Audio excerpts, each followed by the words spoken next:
नमस्कार, जय हिंद दोस्तों। स्वागत है आपका अपने YouTube चैनल कॉन्सेप्ट गुरु में। आज का जो टॉपिक होगा वो ये होगा कि हम खेत में मकान बनाएं तो हमें क्या चीजें ध्यान रखनी है। बहुत से लोग मेरे पास मैसेज करते हैं, वो ये कहते हैं जी हमें एग्रीकल्चर लैंड है जिसमें हमें ये मकान बनाना है और हमें क्या चीज ध्यान रखनी चाहिए। तो बहुत बढ़िया इंपॉर्टेंट टॉपिक लगा मुझे, इसलिए मैंने सोचा कि इसको बताते हैं, क्योंकि बहुत लोग खेतों में मकान बनाना चाहते हैं, गाँव के किसी कोने में, मतलब गाँव से बाहर जहाँ एग्रीकल्चर लैंड थी पहले, तो वहां बहुत इंपॉर्टेंट हो जाता है कि आपको इसकी नॉलेज हो, नहीं तो फिर प्रॉब्लम बन सकती है।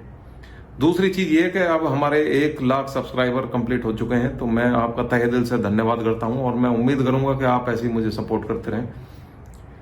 तो देखिए, खेत में मकान बनाना एक शहर के मकान बनाने से कैसे डिफरेंट है। शहर में जब आप मकान बनाते हो तो आपके पास कई लेवरेजेस होते हैं। पहला ये है कि आपको वहां पर सीवरेज मिलेगा, आपको वहां पर रोड मिलेगा रेडीमेड पहले से ही, आपको सारे रेफरेंसेस तैयार मिल जाएंगे कि भाई मुझे कितने हाइट पे मकान बनाना है, साइड में किसी का मकान बन रहा होगा, पीछे किसी का मकान बन रहा होगा, तो आपको पता रहेगा कि इतना ऊंचा मकान बनाना है, इतना भराव करना है, ये सब वो सब पता रहेगा। लेकिन अगर एक खेत में, एक जगह में मैं आपको कहूं कि वहां किसी का मकान नहीं है, वहां आपको मकान बनाना है, तो इतना आसान नहीं होने वाला। कुछ फैक्टर्स हैं जो आपको ध्यान रखने हैं। सबसे पहले फैक्टर की हम बात करेंगे कि आपको जब वहां पर कॉलम खोदेंगे तो क्या चीजें ध्यान रखनी है। देखिए, जब कॉलम की खुदाई होती है तो रेफरेंस ये लिया जाता है कि पड़ोसी की बिल्डिंग कितनी गहरी खुदी हुई है या उसका मकान कितना है, साइड में है या नहीं भी है।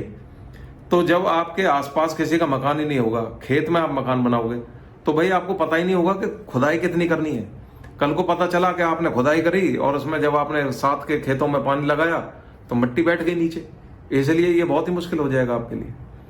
अब आपको ध्यान क्या करना है, 2 कंडीशंस हम लेके चलेंगे। पहली जिसको पाइलिंग कहते हैं और दूसरी होती है जिसको रेनफोर्समेंट फुटिंग कह देते हैं। पाइलिंग वाली जो कंडीशन होती है उसको समझते हैं पहले, होता क्या है।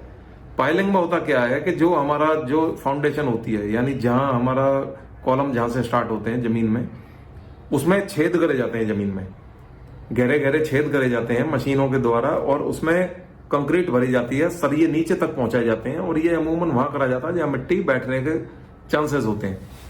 तो पाइलिंग के फायदे हमें बहुत मिल जाते हैं, वहां हमारा स्टेबल हमें एक फाउंडेशन मिलती है। तो कोशिश करें कि आप अगर खेत में मकान बना रहे हो तो आप पाइलिंग का इस्तेमाल करें, ना कि फाउंडेशन का इस्तेमाल करें। मैं कहता हूं चलो आपके एरिया में पाइलिंग नहीं मिल रही है, फिर आपको करना क्या है, आपको फाउंडेशन पे जाना पड़ेगा। अब क्या करना होगा, अब अगर फाउंडेशन पे अगर आपको जाना पड़ गया तो आपको जो गड्ढे खुदवाने होंगे वो कम से कम 7 फीट गहरे गड्ढे होने चाहिए, कम से कम। जहां आप शहर में 4 फीट पे काम चल जाता है, आप करके अपना फारिग कर देते हो, 7 फीट का गड्ढा आपको खोदना पड़ेगा, जिसमें आपको फुटिंग बनानी पड़ेगी डिजाइन के अकॉर्डिंग, जो आपका आर्किटेक्ट आपको दे देगा। तो पाइलिंग को तरजीह दें। पाइलिंग नहीं हो पा रही है, फिर आप फाउंडेशन फुटिंग की तरफ जाएं और कम से कम 7 फीट गहरी आपको खुदाई करनी होगी, तब आप उसमें फुटिंग का वर्क करके लेके आए ऊपर तक, फिर आप एज ए स्ट्रक्चर आप उसको बनाएं। तो पहली चीज तो आपको ये ध्यान रखनी है। दूसरा मोस्ट इंपॉर्टेंट जो प्रॉब्लम है ये आपको समझनी पड़ेगी और उसका सॉल्यूशन में मैं आपको बताऊंगा, वो होती है सीपेज। एग्रीकल्चर लैंड में जब आप मकान बनाते हो तो सीपेज यानी सीलन की सबसे बड़ी समस्या आती है। होता क्या है कि जब आप खेत में पानी लगाते हो आसपास के एरिया में तो नमी बढ़ जाती है। जब ये नमी नीचे से ऊपर की तरफ ट्रेवल करने स्टार्ट करे ब्रिक वर्क में, इसको सीपेज कह देते हैं। आपको इसको रोकने के लिए कुछ ना कुछ करना पड़ेगा।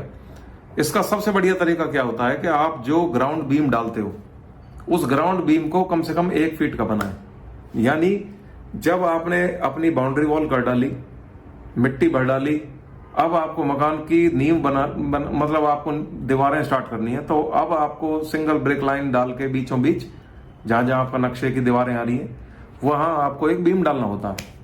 ये जो बीम आपको डालना है ये कई जगह पे 9 इंची डाल देते हैं, कई जगह 4 इंची डाल देते हैं, कई हिसाब किताब जो है अपने हिसाब से लगा लेते हैं लोग।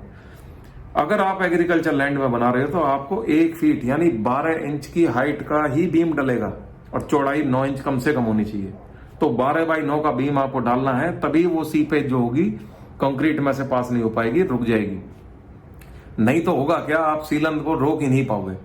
तो मकान में आप अंदर नींव में खर्चा मत करो, आप क्या करिए, ब्रिक लाइन सिंगल ब्रिक बिछाइए बीचों बीच, जहां जहां दीवारें आ रही है उस पर एक मोटा बीम डाल दीजिए, बाहर जो बाउंड्री वॉल है उसको नीचे से खोद के लेके आइए, जो मैंने बताया 7 फीट गहरे तो आपकी आरसीसी, और 3 या 4 फीट गहरे से आप उसके दीवारों को उठा के लाइए बाउंड्री वॉल, जिससे मिट्टी बाहर ना जाए और मिट्टी बाहर वाली अंदर जाने के लिए फोर्स ना करे, तो स्टेबिलिटी रहे।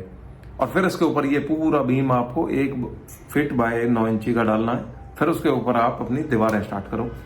ये चीज आपको ध्यान रखनी है, नहीं तो मार खा जाओगे। तीसरी चीज जो है वो बहुत बड़ी गलती कर देते हैं लोग, वो होती है मकान के फाउंडेशन की हाइट, यानी जहां से आपके बीम के ऊपर की जो बिल्डिंग शुरू होनी है वो कितनी ऊंची रखनी है। क्योंकि देखिए खेत है, खेत तो हो सकता नीचा भी हो ऊंचा भी हो, आपको मकान अगर बनाना है तो आपका मकान ऐसा तो नहीं है कि कहीं बिल्कुल नीचे दब गया हो या बिल्कुल ऊंचा उठ गया हो। कैसे पता लगेगा? आपको रेफरेंस लेना है जो नजदीकी आपकी सड़क है। मैं वो रोड, चक रोड जो होता है, मैं उसकी बात नहीं कर रहा, मैं रोड की बात कर रहा हूं। जो कंक्रीट रोड आपके नजदीक होगा, जो भी होगा, चाहे वो कितनी भी दूर है, आपको उसका रेफरेंस लेना है।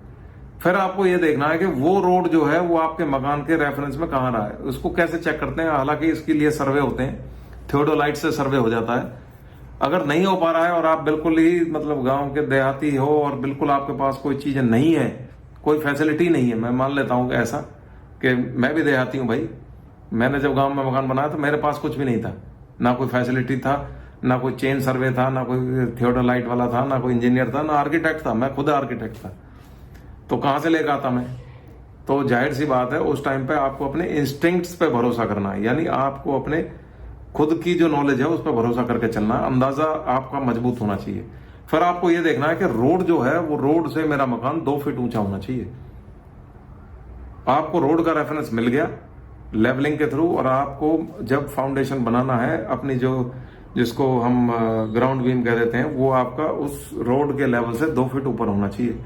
क्योंकि अगर कल को सीवरेज खुदी और आपको वहां से वहां पानी ले जाना पड़ा, अगर आपका मकान सड़क के नजदीक है, एग्रीकल्चर लैंड सड़क पे जुड़ी हुई है, तो कल को आपको तैयारी करके रखनी है अगले 50 साल के लिए। तो इसलिए आपका drainage system, D watering system, सारे कामयाब होने चाहिए। इसलिए आपको उसकी रेफरेंस में हाइट को 2 फीट ऊपर रखना है।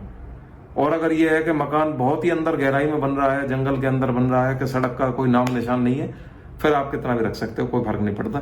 फिर आप उसको जो तला है खेत का उससे 4 फीट लेके आप उसको मकान बना सकते हो। फिर आपके क्योंकि D watering system, drainage system सब इनबिल्ट ही होंगे, उसी खेत में ही होंगे। जो आपका टैंक होगा टॉयलेट का वो भी उसी खेत में ही होगा, इसलिए ज्यादा मैटर करेगा नहीं फिर आपको। लेकिन रास्ता जो है अगर है नजदीक है तो आपको हाइट हमेशा बढ़ा कर रखनी चाहिए। तो ये चीज आपको ध्यान रखनी है। और एक चीज आपको ये भी ध्यान रखनी है कि खेत के जब आप अंदर मकान बना रहे हो तो उसके चारों तरफ खुली जगह जब आप नहीं दोगे तो मकान को बनाने का कोई फायदा नहीं है। कई बार क्या होता है कि हमारा एक छोटा सा प्लॉट है जो जिसको एग्रीकल्चर लैंड है, हम उसको एक साइड से बनाना शुरू कर देते हैं। एक साइड से जब आप बनाते हो तो बिल्कुल बाउंड्री पे जब हम मकान बनाते हो तो वेंटिलेशन की प्रॉब्लम आएगी। इसलिए बढ़िया डिजाइन वो होता है जो खेत में प्रॉपरली आपकी जो है लैंडस्केपिंग की गई हो, आपको जगह प्रॉपरली डिस्ट्रीब्यूट करी गई हो, ग्रीनरीज में डिस्ट्रीब्यूट करी हो, तभी तो फार्म हाउस का फायदा है। नहीं आपने अगर एक कॉर्नर में मकान बना दिया और सारी जगह एक आगे की और साइड की फ्री छोड़ दी, या फिर आगे आपने भैंस बांध दी या जानवर बांध दिए पालतू, फिर मकान का कोई फायदा नहीं है, दब जाएगा सब सिस्टम। तो भाई इसलिए प्रॉपर लैंडस्केप कराना उसकी कि भाई मुझे जानवर अगर रखने हैं तो वो कहाँ रखने हैं, बैक साइड में रखने, उनको जाने के लिए प्रॉपर साइड से रास्ता हो। मकान की एक सिक्योरिटी का आपका इंस्टिंक्ट अच्छे होने चाहिए कि आपने यहाँ से कोई आदमी नहीं कूदेगा, यहाँ से आदमी कोई चोरी नहीं कर पाएगा। सिक्योरिटी वाइज आपको देखना है, विंडोज ऐसी नहीं होनी चाहिए कि कोई ऑकवर्ड कंडीशन में खुल रही हो, कहीं से कोई भी घुस जाए। तो खेतों में मकान बनाने के लिए बहुत सारे पैरामीटर्स होते हैं जिन पे आपको गौर करनी है। पेड़ वगैरह का इस्तेमाल करिए, नेचुरल डेकोर है। और गाड़ी का जो पाथवे है उसको आपको अंदाजा लगाना पड़ेगा कि गाड़ी कहाँ से जाएगी, तो वहीं से एग्जिट भी होनी चाहिए। तो सारी चीजों का ख्याल रखते हुए जो ये 3 चीजें मैंने आपको बताई थी, इन चीजों को आपको ख्याल रखना, तो आप एग्रीकल्चर लैंड पर बढ़िया मकान बना पाओगे। इससे रिलेटेड अगर आपके कोई सवाल हैं तो पूछ सकते हो, कमेंट सेक्शन को यूज कर सकते हो। तब तक के लिए अपना ख्याल रखें, मिलेंगे अगली वीडियो में। जय हिंद।